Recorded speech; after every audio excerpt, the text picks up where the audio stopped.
Hey guys, and welcome to Graphic Designer Pro. On the back of our video of our 5 favourite features of Adobe InDesign, we're going to be looking at 5 things we dislike about the software in this video. We're also giving away a free presentation template file that you can change to your liking, as we'll show you that at the end of the video. Simply use the link in the description to download this. Okay, I'm going to pass you over to Rory now, who will run through these points on the computer. Thanks, Ross. So jumping straight into InDesign, we have a blank document set up that we're going to use to demonstrate our top 5 dislikes of the software, and coming in at number 1 is the color picker. Now, if you're familiar with the likes of Illustrator and Photoshop, you'll know that we can simply double click on the fill tile within the left hand side of our workspace and we can get up our color picker, and we have a fairly simple way of selecting precise colors with the hue slider to the right, and we can very easily pick different shades or saturations of a specific hue. However, over in InDesign, it's a different story. If I double click on the fill tile, we still get a color picker. However, it's set up in a completely different way, and personally, I find this really quite difficult to use, and I know a lot of other people that use the software who feel the same way. Now, I'm not sure if this is a deliberate move from the creators of the software, but I certainly find it much more intuitive to use the color pickers that we more commonly see in the likes of Illustrator and Photoshop, and it would be great if we had an option to switch to that style of color picker as well. Moving on, and we have another color related issue,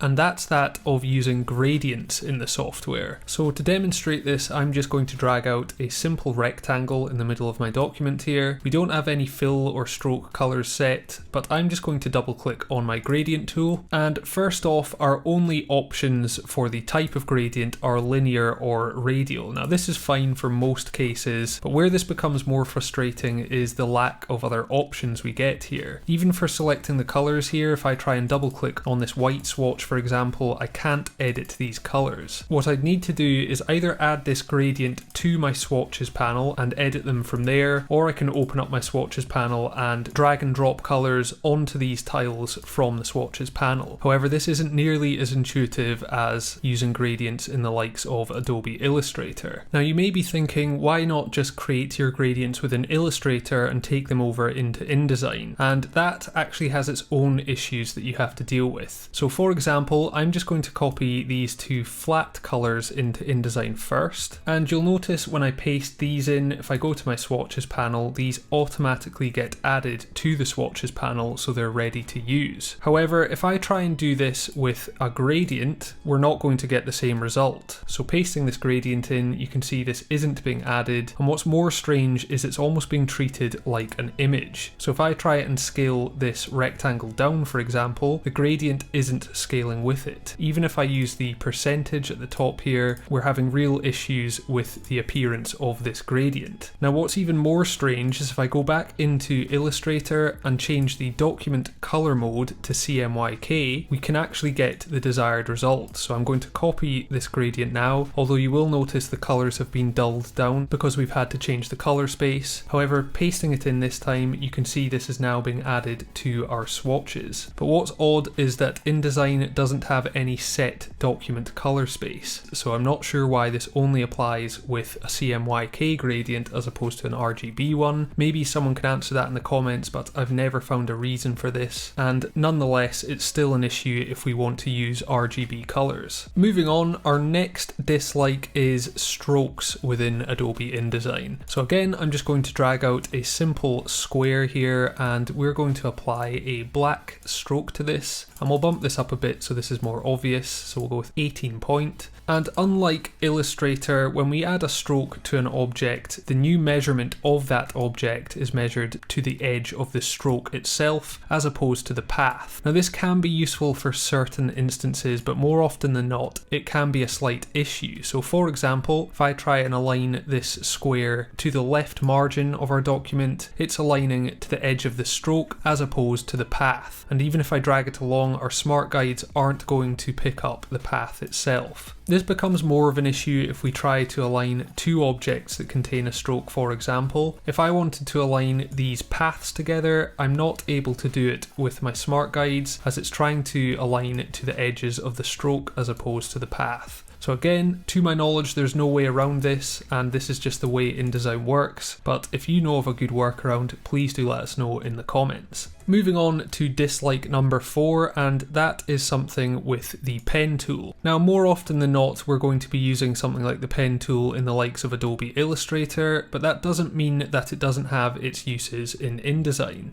However, where this tool falls short is the lack of the rubber band preview that we get when we use the pen tool in the likes of Illustrator. So I've plotted an anchor point here, and usually we get a preview of where our path is going to go, and this is especially useful if we add a curved point like we're doing here. I can't see where this path is going to project to plot my next point. Conversely, if I go over to Illustrator, I'll grab my pen tool, and if I click once, we're immediately getting a preview line, and again, if I click and drag, this preview line is going to continue beyond the next anchor point. So this makes it much easier to use in my opinion, but we don't have the same luxury in InDesign. So our final dislike of Adobe InDesign is less of a feature related issue and more based on the functionality of the software, but that is the inability to edit PDFs as they've been set up. So what I mean by that is we have an example PDF here. You can see all of this text is editable. We have an image here. So this hasn't been flattened in any way, and we are able to edit PDFs and their elements in the likes of Illustrator. So for example, I'll select the same PDF here, and I'm going to right click and open with Adobe Illustrator 2020. You can see we can actually select which page we edit as well, but if I click OK again, you can see we actually have the text here, we have all of the vector elements and the image that we can edit and play around with. So if I right click this again, go back to open with, we don't even get an option for Adobe InDesign, and that's because it doesn't support editing them in the same way. What I can do is go back into InDesign and we can place this in, but it will be placed in as a flattened image essentially, so I'm not able to edit any of this text or the image, and this is particularly frustrating as we have a lot of clients that will send us PDFs to edit, and really our only option to do this properly is to recreate them in InDesign from scratch instead of being able to just edit the PDF in its current format. But that rounds off our 5 dislikes of Adobe InDesign. Now these are all relatively minor things and hopefully they will be fixed in the future, but overall this is still a great bit of software and we'd still highly recommend using it. And as Ross said at the start of the video, we have a free InDesign template file for you to download from the link in the description below. As you can see here, we just have some simple pages set up with various layouts that you can edit to your liking, so you can change things like the colours and the fonts and do things like place images into the dark squares here. We've also set up things like master page style, so we have page numbers down at the bottom as well as some footer information that can be swapped out for your own, and we have also set up some paragraph and character styles here. So again, these can be customized to your liking or your branding, and it's very simple to use, so feel free to check that out and get using it in your own projects.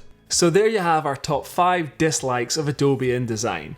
In general though, this is still a fantastic program for all designers to use for any kind of compositional work. Be sure to let us know what your bugbears are with it in the comments below too. And if you want to learn more about graphic design, we've created a free 1-hour training where you'll discover the top 5 secrets of successful designers, which saves you the hassle of having to figure it all out for yourself. We'll be showing you 1. How to immerse yourself in the sector you're designing for. 2. Creative thinking and how to spark creativity. 3. What good composition is and how you can achieve it in your designs. 4. How to pick the right colours for your designs. And 5. How to pick the right typefaces for your projects. So if you're serious about leveling up your design skills, then make sure to sign up for the next free webinar. Space is limited and these events always fill up fast because they're significantly better than the information others charge you for, and ours is free. The link is in the description, you're not going to want to miss it, I'll see you there.